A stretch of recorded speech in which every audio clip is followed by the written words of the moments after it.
Deyirlər körpələr dünyaya gəlmədən öncə ilk ünsiyyətini Allahla qurarlar. Deyirlər onların səsi Allaha ana bətrində olarkən daha tez çatar. Bütün məzlum bəndələrindən əvvəl Allah onları eşidər, onları dinləyər. Tanrım, məni dünyaya göndərəcəyini söylədilər. Amma mən o qədər balaca və gücsüzəm ki, orada necə yaşayacağımı bilmirəm. Gülümsər Allah, yaratdığı bəndəsinin çöhrəsinə öz nurundan bir təbəssüm bəxş edər və deyər: bütün mələklərin arasından sənin üçün bir mələk seçdim. O səni həmişə sevəcək, nəvaziş göstərəcək, sənə hər gün nəğmə oxuyacaq. Beləcə sən onun sevgisini hiss edəcək və xoşbəxt olacaqsan. Körpə sevinər, üzü gülər.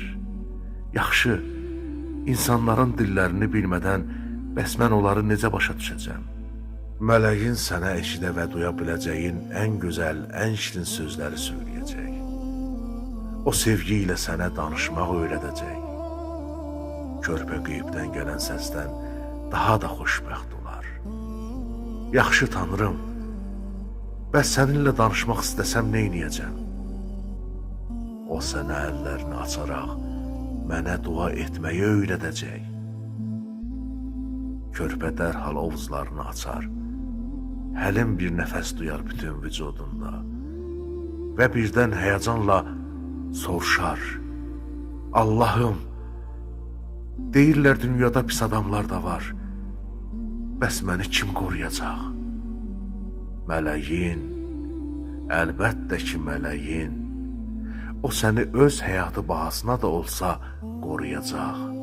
Amma mən səni bir daha görməyəcəyim üçün çox üzülürəm.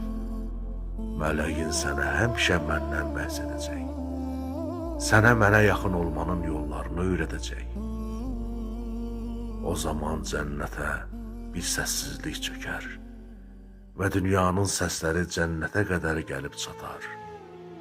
Körpə getmək üzrə olduğunu anlayar və son bir sual daha verər. Tanrım, əgər indi getmək üzrəyəmsə, rica edirəm mənə söylə, mənim mələyimin adı nədir? Allah təbəssüm və sevgi ilə körpəyə baxar və yalnız körpənin eşidə biləcəyi səslə qulağına pıçıldar. Mələyinin adının önəmi yoxdur, övladım. O öz isti nəfəsi ilə sənə bir ömür hərarət verəcək. Sən ona ana deyəcəksən. Ana, ana, ana.